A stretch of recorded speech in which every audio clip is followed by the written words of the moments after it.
Olá, este é o Prestando Contas especial e eu tenho o prazer de receber aqui no auditório Franco Montoro, onde está sendo gravado este programa, o deputado Vinícius Camarinha, que é líder do PSB. Bem-vindo, deputado, ao programa Prestando Contas. Eu queria, antes de mais nada, ouvir do senhor, mais do que os 100 dias, aliás, já avança para 120 dias desta legislatura, o que falar dos sucessivos mandatos? Eu tenho aqui na nossa produção, o senhor chegou aqui em 2003, um dos mais jovens deputados a assumirem uma cadeira nesta Casa de Leis. Em 2003, 2006, depois 2007, 2010, 2011, 2012, aí prefeito de Marília, 2013 a 2016, e agora um novo mandato renovado, que começou em 15 de março de 2019. Deputado, muita diferença deste parlamento de hoje com relação àquele primeiro que lhe abriu as portas em 2003?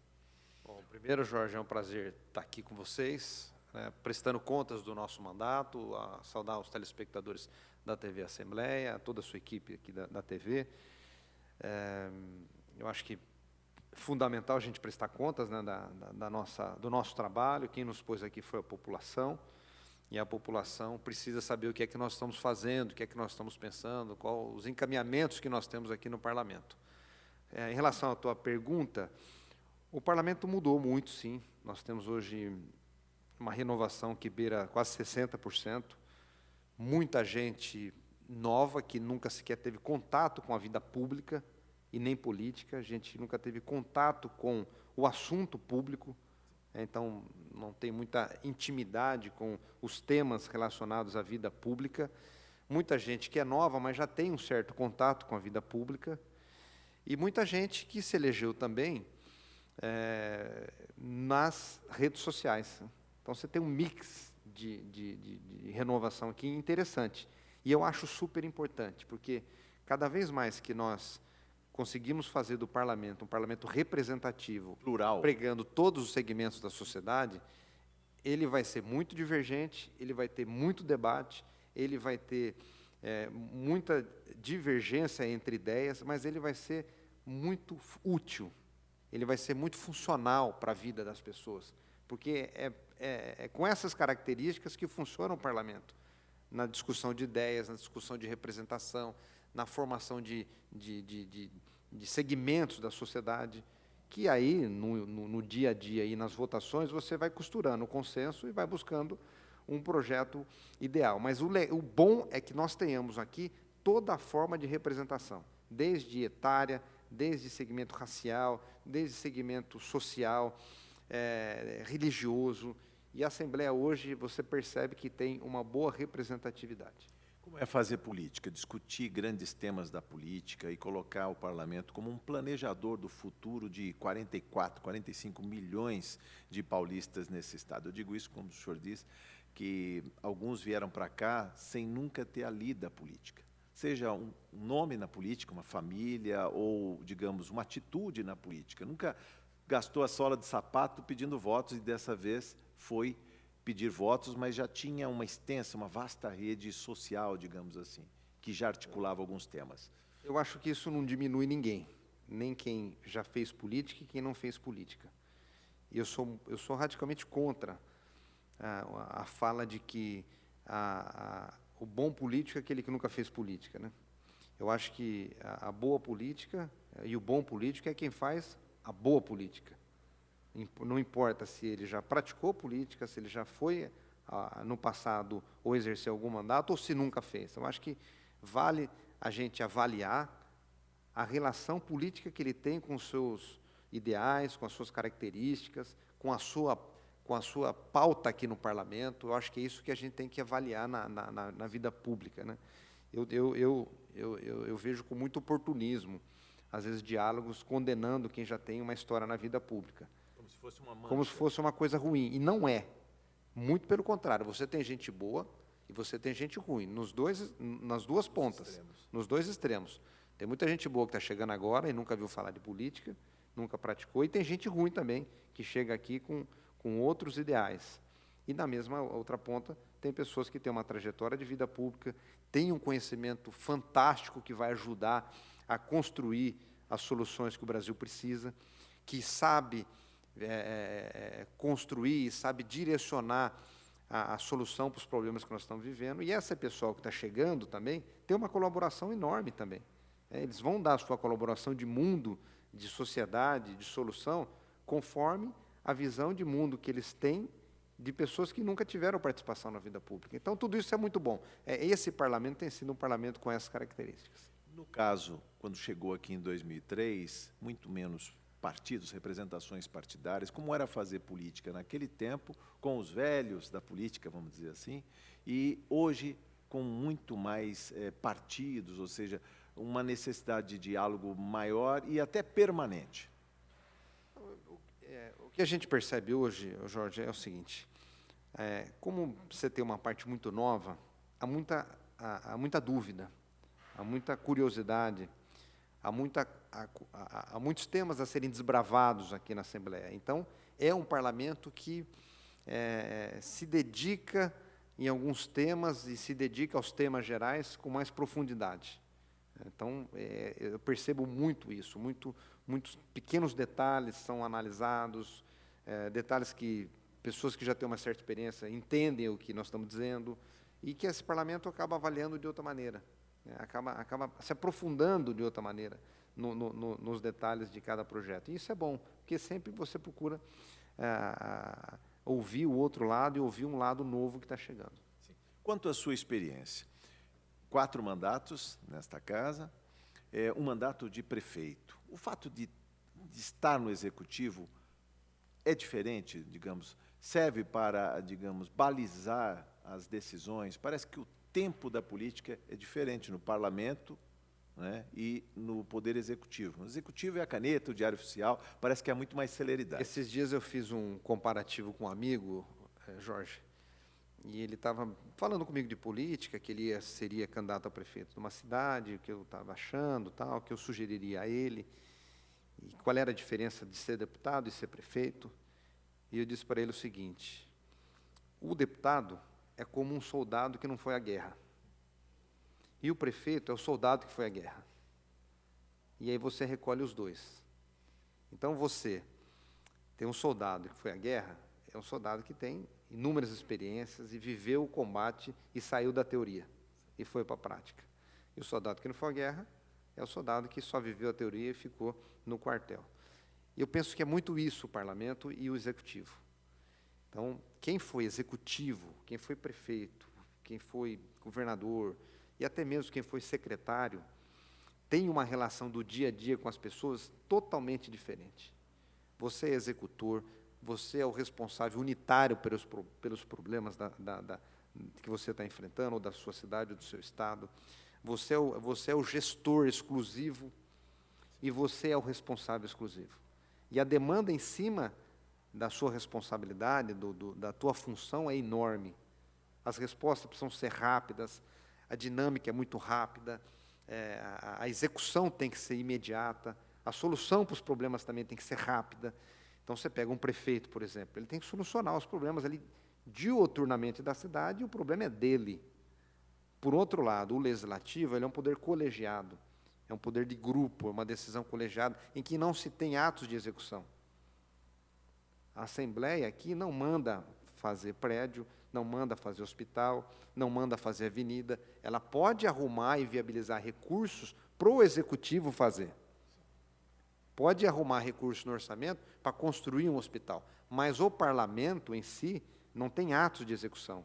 Nós não somos ordenador de despesa, com exceção da mesa, que aqui cuida da gestão interna da Assembleia, mas em obras, em realização, em programas de construção de algo, é o executivo. Isso se confunde muito no dia a dia com a população, porque a impressão que passa é que o deputado está fazendo uma obra. Ele pôde colaborar com a execução da obra. Ele garantiu recurso no orçamento, ele fez emenda, ele proveu o recurso para o prefeito lá da cidade fazer a obra, mas quem faz é o prefeito, quem faz é o executivo. Então, a minha vida mudou completamente. Quando eu entrei aqui na Assembleia, antes de ser prefeito, pensava de uma forma, tinha uma outra cabeça. Depois que eu cheguei aqui, depois de ter passado pela prefeitura, eu tenho, não que eu tenha outra visão, mas a minha visão e as minhas informações sobre a política, O meu conhecimento sobre vida pública aprimorou e muito. Até a cobrança do executivo também? Você passa a entender a realidade de prefeitura, você é obrigado a entender de temas como saúde, educação, SUS, habitação, meio ambiente, porque você é demandado isso os 4 anos.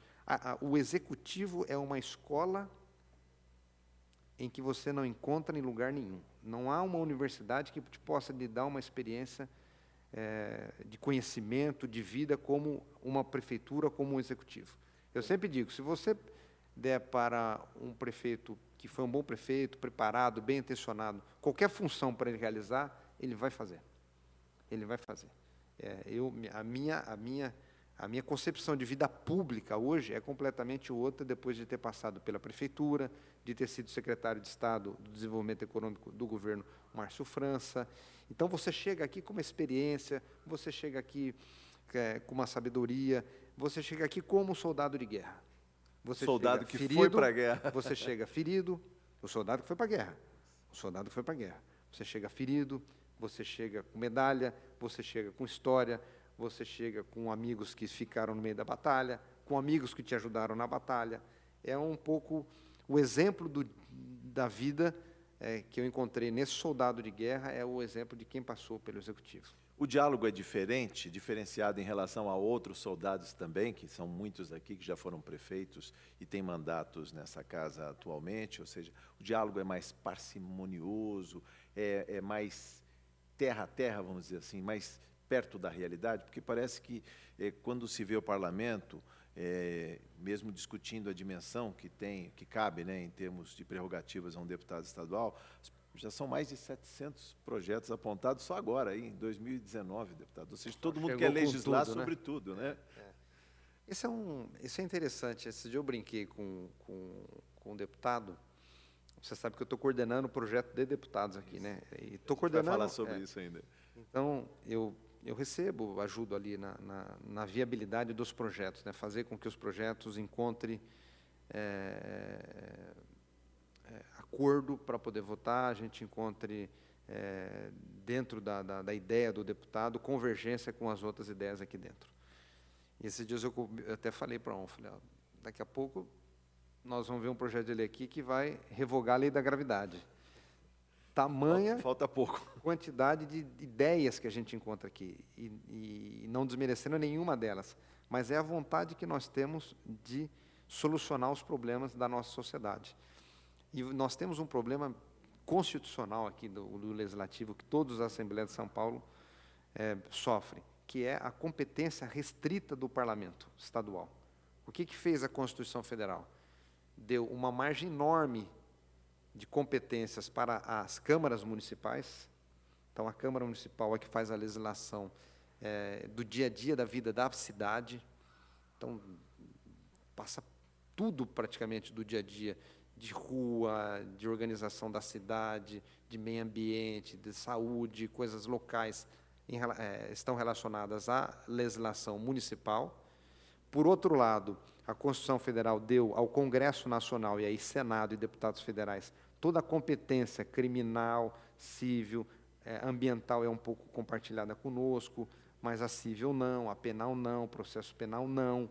Então, você tem uma gama enorme de competências que são exclusivas da Câmara Federal, e nós ficamos um pouco com um pedacinho da municipal e um pedacinho da federal. Então, nós ficamos ensanduichados entre as competências municipais e federais. E muita pouca coisa restou ao Parlamento de São Paulo para fazer legislação, né? Para legislar. Então, essa tem sido as dificuldades para você poder encaixar um bom projeto de lei. Porque tudo é muito inconstitucional, não é competência da Assembleia de São Paulo. Inclusive, tem um movimento para a gente ampliar as competências e as prerrogativas do Parlamento paulista, né? Dos parlamentos estaduais, para eles poderem ter mais forças para a gente legislar sobre mais temas. Por exemplo, nos Estados Unidos, você tem as competências sobre crimes na esfera estadual. Então, os estados fazem a sua legislação penal. Então, você tem estado nos Estados Unidos que tem crime de morte, outros não. Você tem uns que são pena perpétua, prisão perpétua, outros não. E e isso é um debate longo, não vamos tratar aqui, porque tem muita coisa para a gente discutir sobre esse tema, mas é interessante, porque o Brasil é um país continental. É difícil você criar uma lei lá no Iapoque que vale no Chuí, ou uma lei que vale no Rio Grande do Sul, que possa valer para os nossos irmãos de Manaus.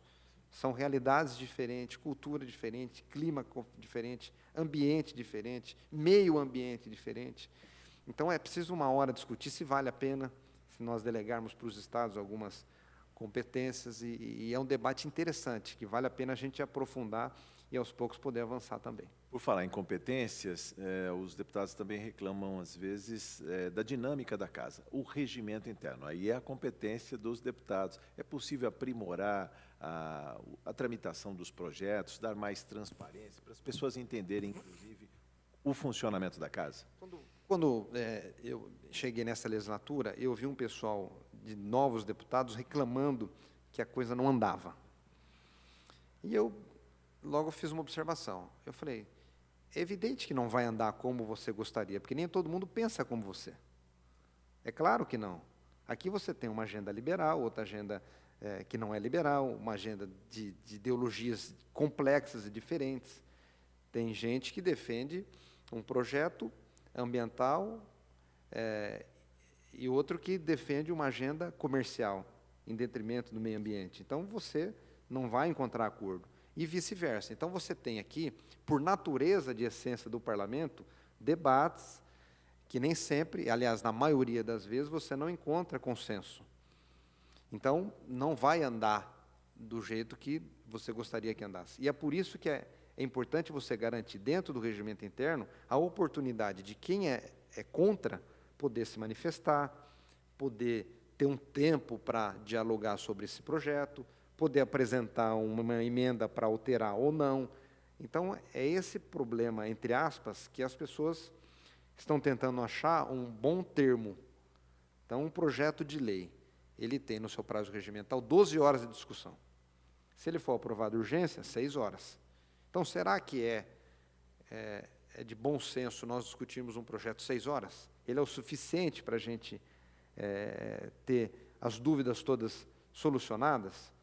Depois de ter passado pelas comissões, depois de ter passado pelas audiências públicas? Eu penso que sim, podendo até ser reduzido esse tempo. Mas a oposição e quem é contra acha que não, quer mais tempo. Então, você precisa encontrar um meio termo para você valorizar as pessoas que são a favor e, ao mesmo tempo, também não oprimir a minoria e não oprimir aqueles que são contra.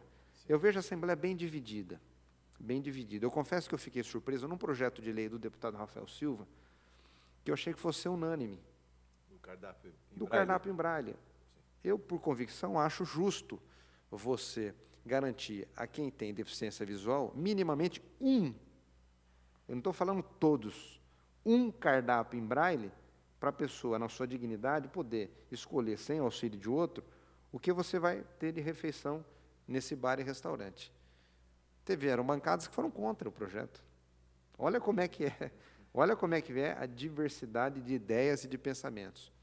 Bom, depois a proposta foi aprovada. Foi aprovada, mas teve gente que foi contra. E defendendo o lado empresarial, que isso geraria um custo. E a refeição ficaria mais cara para todos. Esse é o argumento. Na minha opinião, é super insignificante.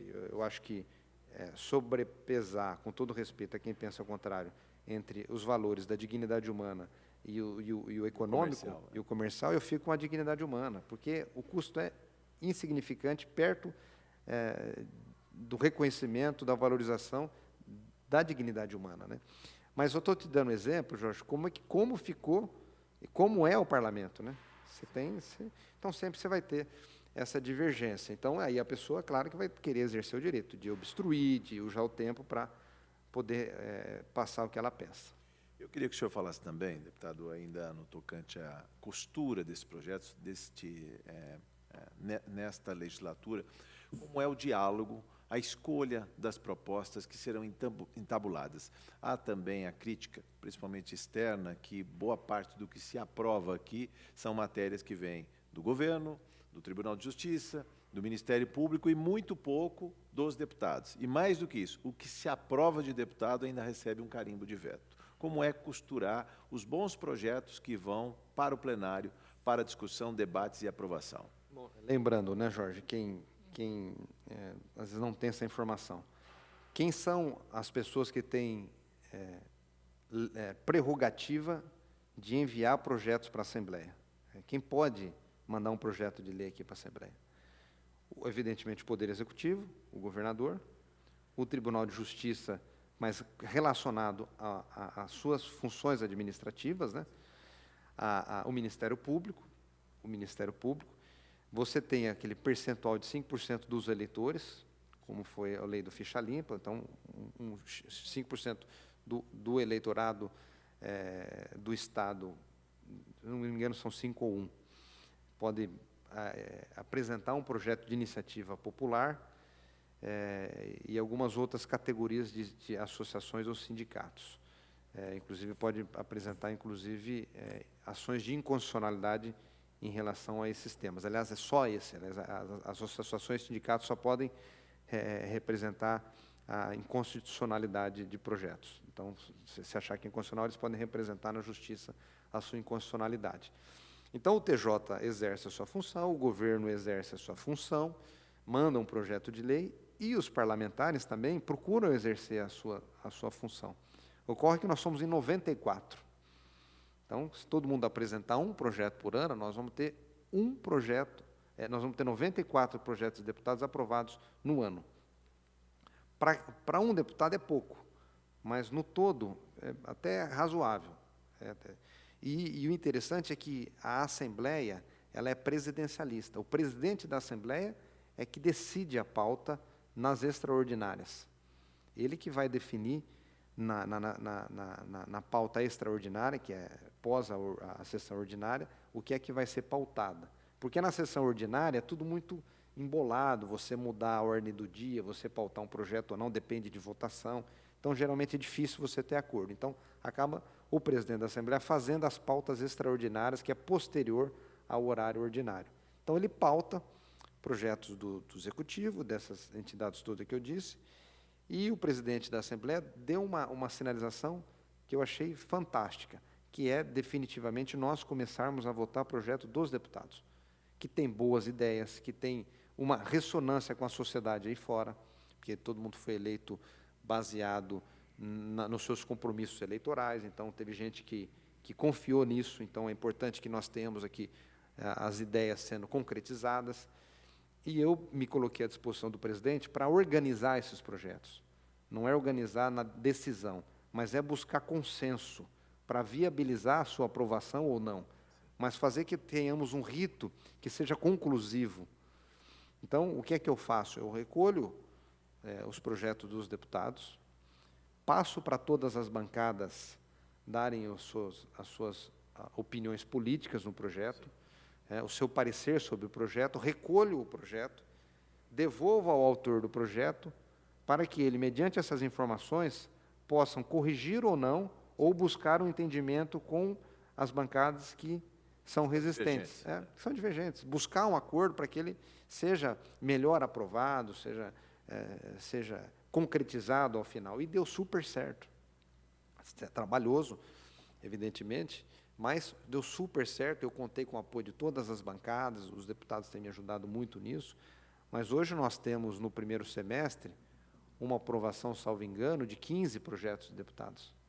Lembrando que o primeiro semestre para nós são 3 meses praticamente, porque nós começamos em 15 de março. 15 de março.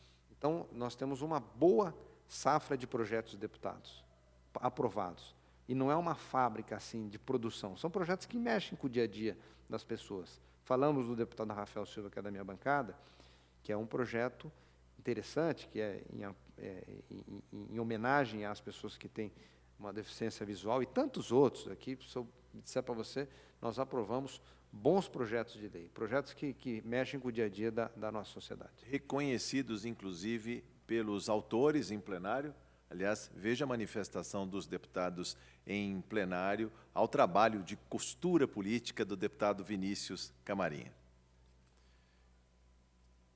Você viu aí manifestações em plenário, mas, deputado, eu queria também que o senhor observasse da dificuldade que é construir o consenso, haja vista que alguns projetos não são ainda dessa legislatura, como o senhor disse, da legislatura passada, ou seja, como é entabular as propostas de maneira tal que as bancadas também se sintam representadas. A gente tem bancada aqui de deputado, com 15 deputados, com 10 deputados, com 8, né? No caso, o seu PSB, 8 deputados? 8 deputados. 8 deputados. Como é conclamar a ficarem no plenário, discutirem, debaterem e aprovarem as matérias? Eu quero agradecer o carinho dos colegas deputados, porque isso tudo está acontecendo com a colaboração de todos. Eu sou apenas uma parte dessa engrenagem toda que fez com que os projetos de lei avançassem aqui na Assembleia. Jorge, nós estamos na democracia, tudo isso é muito aberto, você tem gente a favor, contra, gente que, se você conversar, você pode convencê-lo, você pode ouvir uma sugestão para adequar o teu projeto, você tem um artigo que você pode incluir no teu projeto que soluciona uma dúvida ou um suposto problema. Então, tudo isso é muito dinâmico, você vai encaixando, você vai conversando, democracia é conversar, é dialogar, é aperfeiçoar, é você dar oportunidade, é você ouvir a sociedade, é você pôr em audiência pública, você vê a repercussão e o debate que gerou o projeto da deputada Janaína Pascoal, em relação a você oferecer à mulher o direito dela escolher entre a cesárea ou o parto normal. Isso virou um debate que eu jamais imaginei que nós fôssemos ter um debate dessa magnitude, né? Com médicos, a sociedade, me parece que até em alguns partidos isso é uma bandeira política. Então, isso tudo você agora vai adequando, e aí nós, aqui em plenário, vamos ser os juízes do que é que você acha que é o mais correto. Então, isso está funcionando, você tem a tua pergunta sobre proporcionalidade de bancada, né? A ideia do presidente Cauê Macris é que cada deputado tenha um projeto de lei aprovado. Isso não significa que seja matemático, né? Às vezes pode ter um bom projeto de lei, interesse da sociedade, que seja de algum deputado, e que nós possamos aprová-lo, e assim por diante, projetos do Executivo, do Judiciário, do Ministério Público. Eu mesmo tenho um projeto que eu acho um belíssimo projeto, que está relacionado com a segurança nas escolas. Sim. Eu fiz um projeto de lei disciplinando todas as questões de segurança na escola, protegendo o aluno, protegendo o professor, garantindo uma portaria dentro da escola, garantindo um guarda dentro da escola, garantindo que a vizinhança não tenha droga, não tenha estabelecimentos que não sejam coerentes com o que representa a escola, com o aluno. Eu fui prefeito e a minha bandeira número 1 foi a educação. Então, é uma ideia que eu acho que nós precisamos bater cada vez mais, porque é a educação a chave para a solução de todos os problemas que nós teremos, é pela educação. Não há outro caminho, mesmo que seja de médio a longo prazo o resultado, mas nós precisamos começar agora. E eu disse muito isso ao governador João Dória, que nós precisávamos de uma revolução na educação do Estado, e fiquei muito feliz quando ele lançou o programa Escola Mais Bonita. Vamos falar dele. R$1 bilhão, né? Um programa pelo menos de construção, reforma, melhorias, depois tem que avançar para a questão funcional dos servidores. E aí é um tema que a gente precisa começar, mas é importante começar. Por falar nisso, a gente vai falar mais sobre o Escola Mais Bonita no próximo bloco deste Prestando Contas especial, em que eu entrevisto o deputado Vinícius Camarinha, que é líder do PSB.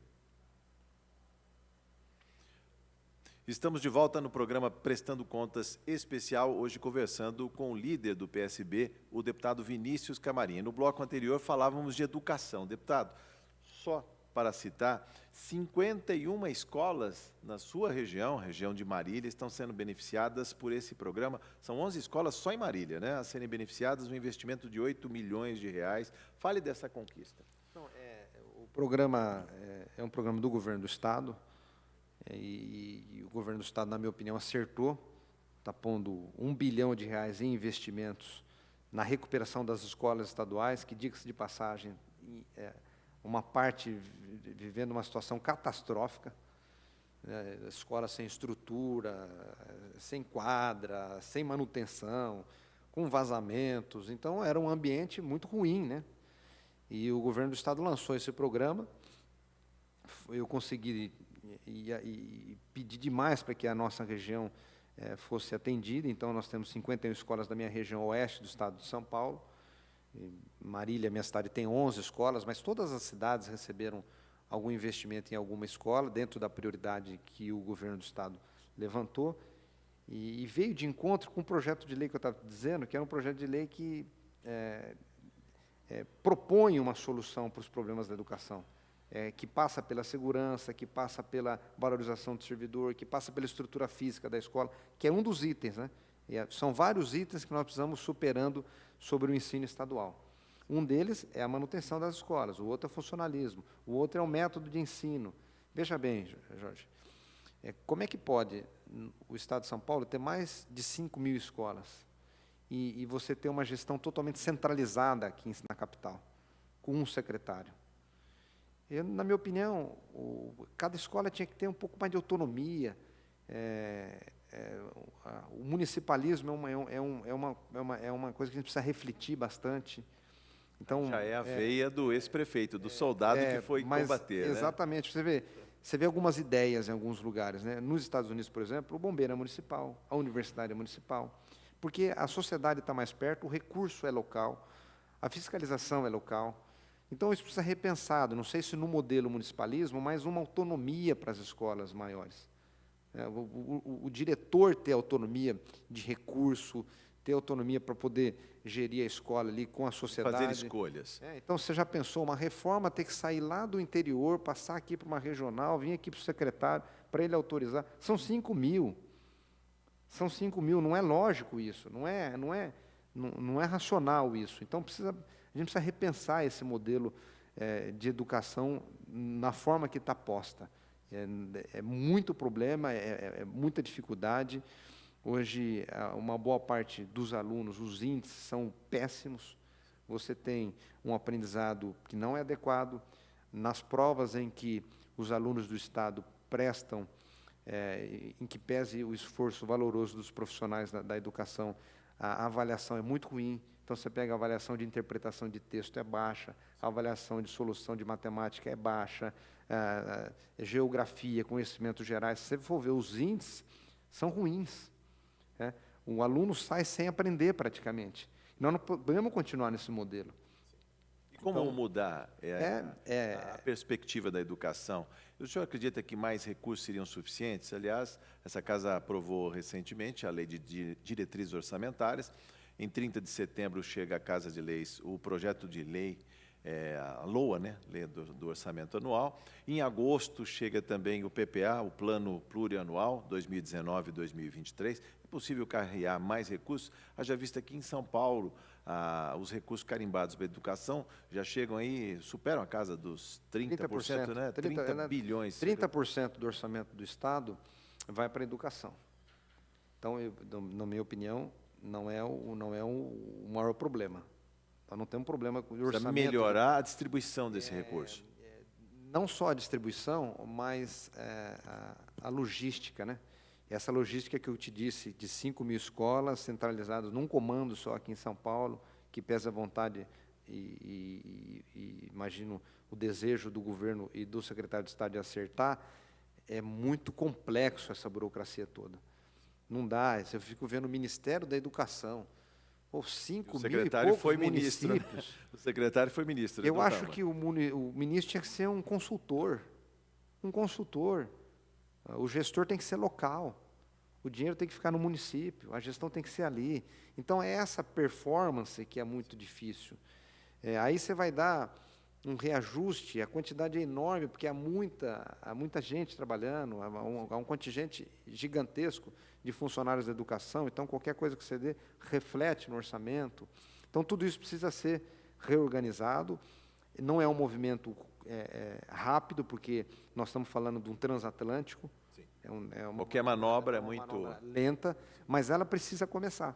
Ela precisa começar. Então, eu tenho incentivado muito esses debates, essas ideias, tenho procurado dar colaboração aqui pelo Legislativo, para a gente começar isso o mais rápido possível. O que falar também, eu quando digo de verbas, porque da responsabilidade dos entes, né? Governo federal, governo estadual, governo municipal, tem a questão do Fundeb. O senhor foi prefeito, né? O Fundeb vai ser extinto em 2020, se fala até em colocá-lo na Constituição.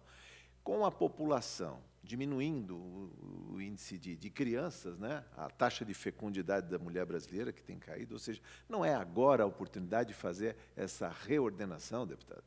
Precisa fazer. Precisa fazer. E mais do que isso, olha que interessante, na história da construção do Brasil, o que é que houve lá atrás? Dedicou-se muito à construção das universidades. Então, nós temos a USP, de 1934, nós temos a Universidade da Bahia, que é a primeira, nós temos um modelo que foi direcionado às universidades. Então, nós temos boas universidades, consomem um grande recurso público, mas, por um outro lado, nós temos falta de qualificação de mão de obra, de ensino técnico, que é a grande demanda que a indústria, o comércio, o serviço tem. Qual foi o movimento que houve nos países de primeiro mundo? Eles qualificaram a mão de obra na pirâmide, na base, no ensino técnico, no ensino profissionalizante, no ensino de tecnologia rápido, o ensino que vai fazer com que o sujeito viva a realidade dele e possa ter uma oportunidade de um aprendizado. Nem todo mundo vai fazer universidade, nem todo mundo nasceu para fazer universidade, nem todo mundo quer ser advogado, fazer odonto, ou fazer um outro curso de graduação. O sujeito, às vezes, quer ter, na sua vida, uma atividade meio. Um bom curso técnico. Um bom curso técnico. O sujeito quer ser que dá empregabilidade, um marceneiro, um eletricista, um azulejeiro, e daí por diante você tem um segmento imenso de serviços. E faltou demais na história do Brasil isso, faltou demais. A Alemanha, Japão, os países desenvolvidos fizeram essa pirâmide educacional baseado nesses cursos. Hoje o Brasil tem carência. Olha que incoerência, o Brasil falta emprego, mas você tem necessidade de preenchimento de vagas com cursos com essa característica. Você não tem informação suficiente para empregar as pessoas que necessitam desse tipo de qualificação. Então, nós precisamos fazer essa modelagem lá em cima, mudar lá em cima, repensar, fazer bastante curso técnico, curso profissionalizante. O Paula Souza foi um avanço significativo aqui em São Paulo, com as FATECs, com as ETECs, mas ainda é pouco, nós precisamos rever essa logística, reverter, dar oportunidade para os nossos irmãos terem a oportunidade do emprego baseado nessas características. Você tem muita gente hoje com diploma na gaveta. Você deve conhecer gente, Jorge. Hoje, eu conversei com uma senhora, inclusive hoje. Falou, Vinícius, trabalha aqui, inclusive trabalha nos serviços gerais aqui, na Assembleia. Olha que coisa interessante, né? A filha dela se formou em Direito, desempregada. Está pensando em montar um camelô para poder vender algo aí, sustentar sua família. Mas ela tem um curso de Direito, é advogada formada, mas não acha emprego. E, por outro lado, se você for ver, você tem vagas no mercado de trabalho para algumas especialidades. Curso técnico, tecnologia. Que podiam ser rapidamente tecnologia da informação, que é a grande revolução. Aquela coisa da indústria de transformação, siderurgia, que é old fashion, né, coisa antiga, está sendo superada pelas TIs, tecnologia de informação, startup, computadores, tecnologia de alta evolução, mecânica. Então, isso precisa ser introduzido na nossa sociedade e não foi. Então, os governos vão precisar fazer urgentemente a recolocação dos seus programas mediante o movimento da nossa sociedade. Preciso falar de saúde, deputado, e o senhor conquistou para a sua região também 30 mil exames, né? Mamografia, ultrassonografia, endoscopia, 60 municípios lá da região de Marília. Vamos falar um pouco sobre isso. Aliás, dessa atenção, né, dada à mulher. O senhor, quando prefeito de Marília também, criou uma coordenadoria de políticas públicas para mulheres. Fale um pouco sobre isso. Eu acho o seguinte, Jorge, por exemplo, o que é que nós estamos fazendo aqui? Qual é o sentido da vida pública? Qual é o sentido de você ter um mandato de prefeito, deputado, você exercer um cargo público? Eu tenho o seguinte entendimento. Eu acho que nós, que temos essa função, e essa é a minha opinião, nós devemos focar o apoio do Estado para as pessoas que mais precisam. Digo isso de coração. É a pessoa que não tem uma habitação, é a pessoa que não tem estudo, é a pessoa que não tem uma saúde de qualidade, que não tem um mínimo atendimento básico nas suas necessidades. Eu acho que nós temos que focar nessas ações. Então, trabalhar para quem mais precisa, para os irmãos nossos que não tiveram oportunidade. Não estão tendo a oportunidade. Demanda reprimida. Então, Fila, literalmente. O que eu pensei? Saúde é fundamental. Educação é a chave que vai abrir as portas de todos os problemas que nós temos. E o social. Então, eu foquei muito meu trabalho. A PAI, Associação de Combate ao Câncer, asilo, idoso, creche, autista, que é essa gama das pessoas que mais precisam. E pude todas numa ação forte do nosso mandato. Então, quando a gente vê esses exames, que foi uma ação do governo do Estado, mas eu consegui incluir a nossa região, procurei incentivar o governo do Estado a promover essas ações. Fui prefeito, eu fiz muito mutirão da saúde, gente que está esperando por um exame há muito tempo, a gente está esperando por uma cirurgia de catarata que custa R$5.000 no particular, e essa pessoa nunca vai ter condição de pagar porque está desempregada, está passando dificuldade. Então, o setor público tem que olhar para essa pessoa, ela tem que ter uma ação forte nesse sentido. E eu tenho procurado, no Legislativo, sugerir ao governo do Estado essas ações. Então, políticas públicas para as mulheres. Eu criei uma secretaria da cidadania. Então, você tem políticas públicas para as mulheres, para o deficiente, para o negro, para você discutir temas relacionados a essas ações. Você viu agora o feminicídio, que absurdo. Pois, aliás, o deputado Vinícius Camarinha fez uma intervenção no plenário, foi ao microfone, estarrecido com os números de violência contra a mulher. Veja. Deputado, nessa oportunidade, o senhor fala, inclusive, da campanha do governo do Estado, que a gente pode até exibir, sobre a questão do feminicídio. E, na oportunidade, o senhor falou da muleta, que era o fato de agregar, de associar, no caso, a violência contra a mulher e o alcoolismo, as pessoas que ficam violentas quando bebem. O governo do Estado e o governador acertou demais nessa campanha. Foi louvável a campanha de combate ao feminicídio. É que eu vi uma propaganda que estava relacionando a justificativa da agressão na mulher na bebida. E aí eu fiz uma sugestão ao governador que a campanha não se restringisse apenas a esse tema, porque, imagine, porque vai servir de muleta, de desculpa, porque eu agredi uma mulher porque eu estou bêbado. E a realidade tem também, mas são inúmeros casos que não estão só correlacionados à bebida.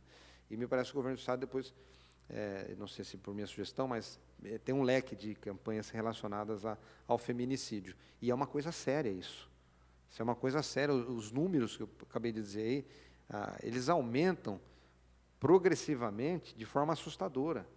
Então, nós não podemos deixar de maneira nenhuma que isso avance. E aí que eu te disse da responsabilidade dos parlamentos, porque o Parlamento de São Paulo não tem competência para legislar sobre assuntos penais. Então, cabe à Câmara Federal, ao Congresso, tomar ação, combater, e o governo do Estado, o Congresso criar leis, combater esse tipo de crime, e ao governo do Estado pôr a polícia repressiva em cima dessa gente que comete essa criminalidade brutal e covarde contra as mulheres. Bom, é da competência desta Casa de Leis, dos mandatos, inclusive do deputado Vinícius Camarinha, a questão dos pedágios. Deputado, o senhor também foi à tribuna desta casa e reclamou do excessivo número de praças de pedágio aí que estão projetadas, não só ali para a sua região, mas o oeste do estado de São Paulo. Fale um pouco sobre isso, deputado. Eu acho o seguinte, Jorge, eu defendi muito, logo quando eu assumi a Assembleia aqui em 2003, algumas obras na minha região de Marília. Então, por exemplo, havia uma rodovia simples, com uma mão simples, que ligava o município de Marília a Bauru, SP-294. Isso vem sendo uma obra antes do governador Fleury. Começou com o Quercia, o Fleury fez um pedacinho, o Covas fez um pedacinho pequeno, o Alckmin fez um pedacinho, e aí, então, no governo Serra, nós conseguimos um trecho lá de quase 50 quilômetros, que era a metade que faltava, totalmente custeado com recursos do governo do Estado. Melhorias viárias, Duplicação faixas, da rodovia. duplicação. Não, Duplicação. deixar bem claro que nós conseguimos a duplicação dessa rodovia, sobretudo no governo Serra. E depois de Marília, sentido Panorama, a barranca do Rio Paraná, nós fomos conseguindo algumas outras obras. Duplicação, terceira faixa, e falta um pouco para frente ali de Acria, da Mantina, a duplicação até a divisa com o estado do Mato Grosso. E aí eu fui surpreendido com um programa de concessões que iria pedagiar justamente aqueles trechos todos que foram construídos com recurso do Tesouro. Foram construídos com recurso de impostos que nós pagamos. Então, já está pago, literalmente. Já está pago. Eu fiz um movimento contra essas ações. Eu não sou uma pessoa radical, eu acho que você precisa analisar onde cabe investimento privado, e o privado tem que ser remunerado, mas com preço justo, fazer obra onde não tem. Aí sim a gente topa uma discussão. Mas o pedágio aonde já tem duplicado, eu sou contra. Eu sou contra, eu acho que não é razoável isso, não é justo, porque foi uma obra já feita com os recursos do Tesouro, do governo do Estado. Então, essa foi a minha posição. Estou procurando dialogar com o governo, estou procurando dialogar para a gente minimizar esses impactos na nossa região, diminuir essa quantidade de pedágio, pôr os pedágios onde vão ser obras novas, onde vai ter que ser duplicado, grandes obras, e estou dialogando, continuo falando com o governo do Estado, continuo falando com a Artesp, para que a gente minimize esses impactos das concessões na nossa região. E cá entre nós, Jorge, há muitos pedágios. São Paulo tem mais de 150 praças de pedágios. Isso tem uma repercussão enorme na vida do custo de vida do povo de São Paulo, do Brasil, do transporte, de cargas. A Castelo Branco, quando eu vinha muito para São Paulo, ainda era criança, não tinha um pedágio. Hoje você tem 7 Houve uma época que os pedágios foram retirados pelo governador Mário Covas da Rondon, que era para permitir que alguém saísse de Jundiaí e fosse até a barranca do Rio Paraná sem pedágio. Se ele pegasse uma outra duplicada, aí sim ele poderia escolher. Então, isso precisa ser Hoje nós não temos escolha. Qualquer estrada que se passe, se paga pedágio. Você precisa ser melhor discutido. Eu também tenho um projeto de lei disciplinando as questões de pedágio, distância, onde não pode cobrar, onde pode, quais são as condições. Infelizmente, a Assembleia não vai votar esse projeto, porque a Assembleia, em 1996, deu uma autorização ampla para o governo fazer um programa de desestatização, então nós não vamos. Eu tenho um projeto de lei para alterar isso, porque eu acho que a Assembleia deveria autorizar a privatização das rodovias, que são as concessões, mas nós vamos dialogar. Eu tenho procurado dialogar, tenho procurado conversar, para a gente minimizar a quantidade de praças de pedágio nessas rodovias que eu lhe disse.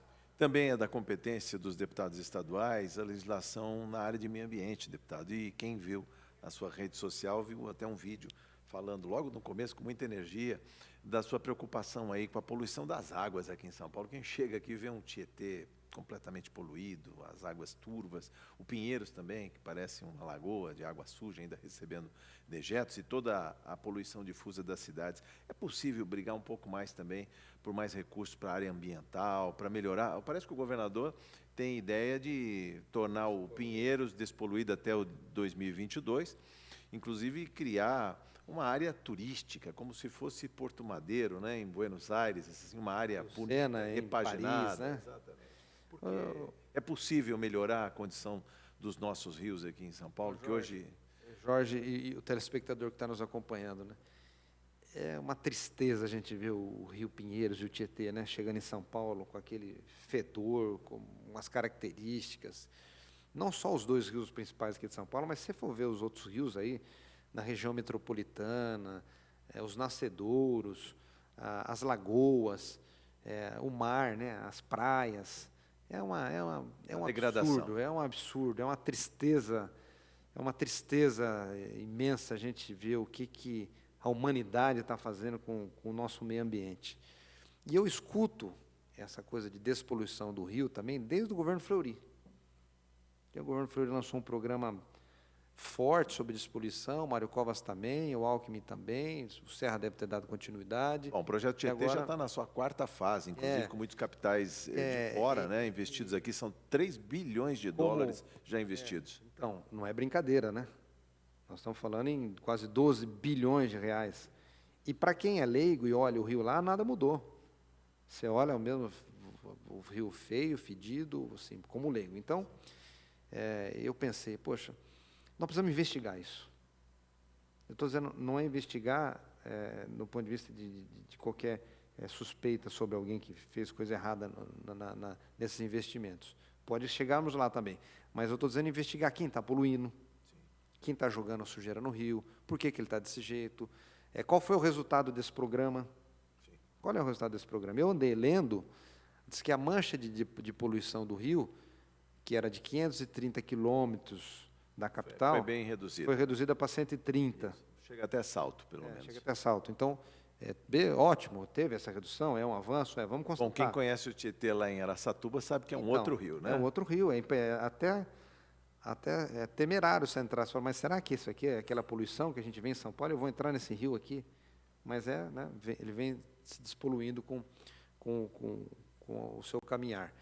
Então, a CPI, que tem prerrogativas de investigação, vai atuar nessas frentes. Nós queremos saber quem está poluindo, quais foram os resultados de investimento, desses investimentos, quais são as soluções. Quem está captando água irregularmente também, porque o rio é poluído, porque a sujeira tem pouca água para diluir também, né? Porque, veja bem, Jorge, não faz sentido você despoluir e os outros poluindo. Sim. Então, tá bom, nós estamos lá, quem são as cidades que jogam a poluição lá? O esgoto ali. Então, vamos investigar por que está jogando. Então, ao invés de fazer um programa de despoluição, vamos criar um programa de jogar esses dejetos de uma forma tratada, de uma forma organizada. Então, eu acho que vai ser uma CPI fantástica, boa, de ajudar a buscar a solução, de punir quem tá agindo contra as normas ambientais e de trazer esse debate para a sociedade. Eu vi a Jovem Pan está com um tema, está trabalhando esse tema, tem um repórter lá que discute a poluição do Rio Tietê. Eu vi que o governador João Dória também lançou um programa de despoluição, até vi uma máquina ele em Londres lá que é para ajudar a despoluição. Vamos fazer uma força-tarefa, vamos ajudar, vamos punir quem está contaminando o Rio Tietê, o Pinheiros e todos os seus rios do estado de São Paulo, mares, etc., praia. Vai ser um bom trabalho investigativo aqui do Parlamento. É possível também conclamar a sociedade a trazer essa discussão aqui para dentro do Parlamento Paulista? Eu digo isso que a gente tem uma CPI da gestão das universidades públicas, os reitores estão vindo, mas trazendo explicações quanto à administração das universidades públicas, que consomem 9,57% do ICMS em São Paulo, né? Cerca de 10 bilhões, USP, Unesp, Unicamp. Mas eles também poderiam trazer soluções, né? Trazer as boas práticas da pesquisa, inclusive, e aplicá-las aí aos nossos problemas. A poluição dos rios é uma delas. Não, certamente, nós vamos ouvir. Você tem boas ONGs, se não me engano, ONG Mata Atlântica, Isso, você tem SOS Mata Atlântica, você tem gente do setor que tem como sugerir, colaborar. Certamente, nós vamos ouvir, como eu fiz na CPI das ferrovias. Não sei se você estava aqui, Jorge. Perfeito. A CPI das ferrovias foi muito esclarecedora. Foi um trabalho fantástico que nós fizemos também de apontar os problemas, solução, o que é que houve com a ferrovia. Foi muito bom, foi um trabalho que balizador em termos, inclusive, para os gestores municipais. Exatamente. Eu lembro muito bem o senhor falando, até na sua Marília, né? Capital do alimento. Ou seja, dos tempos que todas as cargas chegavam praticamente de trens. Isso e o transporte de passageiro, né? Inclusive o transporte de passageiro. Que é a grande demanda da população. Pois é, deputado, o que falar de todo esse cabedal de conhecimento que está aqui trafegando aqui nos trilhos deste parlamento e das sugestões, das boas práticas, aliás, de algum projeto de destaque, que a gente estava falando dos outros projetos, né, dos deputados que chegam às suas mãos, mas dos seus projetos, aquele que o senhor está aí já dialogando com os outros mandatos e tenciona vê-los aprovados ainda? A minha prioridade, Jorge, e telespectadores da TV Assembleia, é um projeto da educação, que é um projeto que disciplina a segurança nas escolas. Quando eu digo segurança, é segurança para o professor, para o funcionário, para o aluno.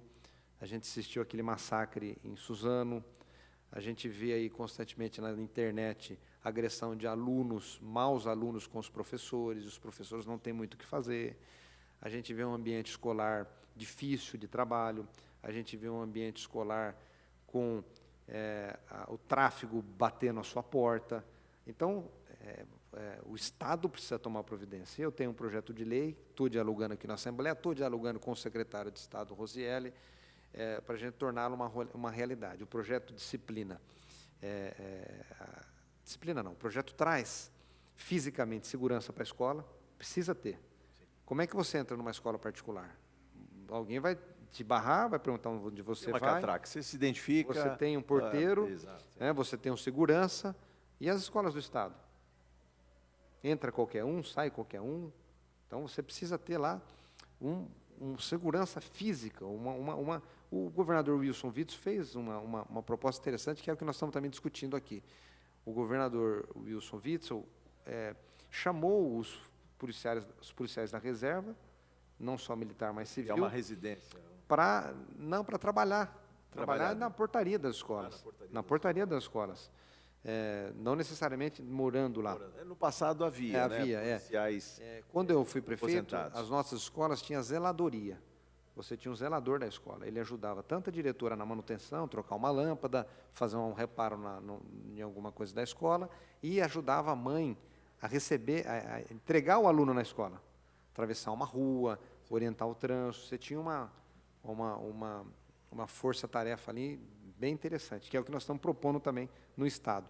E mais do que isso, criar comitês de diálogo entre a escola e a comunidade, proibir alguns tipos de comércio ali no entorno da escola. Isso tudo é zeladoria, reforçar a zeladoria. Então, é criar um programa forte, rigoroso, protegendo as nossas escolas do Estado de São Paulo.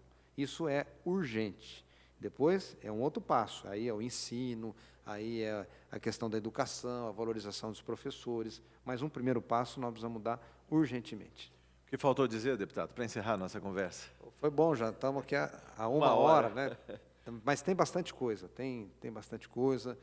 Eu tô, apesar das dificuldades que vive o Brasil, a questão do desemprego é uma coisa cruel. Otimista, deputado, com esse primeiro passo que foi dado, aí, inclusive, com a votação da reforma da Previdência? Eu estou otimista, mas a coisa precisa andar. Não é só... Tem muita gente dizendo que agora voltou a Previdência, nós vamos solucionar os problemas. Não. É um passo para a solução. Tem a tributária, que é um peso na vida nossa. Você paga na tua folha salarial, eu na minha, você na tua. O empresário está sufocado, o comerciante está fechando a porta do seu comércio. A carga tributária ela é perversa em cima de todos nós. Toda hora chega taxa, toda hora chega multa, toda hora chega uma coisa para a gente pagar. Isso precisa ter um fim. Honestamente, isso precisa ter um fim. Ninguém aguenta mais pagar conta de imposto. Você monta um comércio, chega a uma taxa. Vira um ano, chega uma outra taxa que inventaram, não sei do que. Não é possível isso. O Estado consome hoje 40% de toda a receita do trabalhador. Uma máquina pesada. Não dá. E aí você, que teria que ter, em tese, uma boa educação, uma boa segurança, uma boa saúde, precisa contratar tudo isso. Você tem que ter teu plano, você tem que ter teu filho numa escola particular, senão ele não aprende, você tem que ter... plano de saúde, por exemplo? Plano de saúde, que eu acabei de dizer. Você tem que ter um lazer particular, porque você não tem bons parques, boas áreas de lazer. Está difícil. Nós estamos cada vez mais achatados, cada vez mais... E se a gente for falar aqui, tem inúmeros abusos que a gente vê. A questão bancária, então, nem se diga. O que os bancos fazem com o povo é uma coisa avassaladora. Algumas pessoas desleais que trabalham no comércio, né, vendem produtos que não são adequados, vendem produto com menos coisa dentro do que deveria ter. É uma coisa, parece que é uma endemia, né, de desonestidade, né? É uma endemia de... Mas o país está sendo passado a limpo, está sendo repreendido. Precisa, em todos os setores. Em todos os setores. no comércio, na indústria, no serviço. A gente precisa pôr a prática da lealdade, da honestidade, como um critério de vida. Não é só exigir do vizinho, não é só exigir do outro. Não é fazer eu pegar um lixo que está na minha casa, o sofá, jogar no terreno do lado. É um conceito de vida, e o Japão tem um exemplo disso fantástico, não vou dizer aqui porque nós vamos falar num tema aqui que é super interessante, como é que eles pensam a forma de viver em sociedade, que é pensar no colegiado, que não é só pensar em você, que é pensar nas próximas gerações. Mas eu estou animado, Jorge, estou animado, estou com boas perspectivas, tem boas práticas acontecendo, e vamos torcer para que tudo dê certo, e eu, na minha modéstia atuação aqui, quero dar a minha colaboração. Parabéns e sucesso na sua empreitada. Foi um prazer Jorge. Conversar Muito com o senhor, obrigado, deputado. obrigado à paciência de todos os telespectadores da TV Assembleia. Este foi o Prestando Contas especial com o deputado Vinícius Camarinha, que é líder do PSB. Muito obrigado por sua audiência. Até a próxima oportunidade.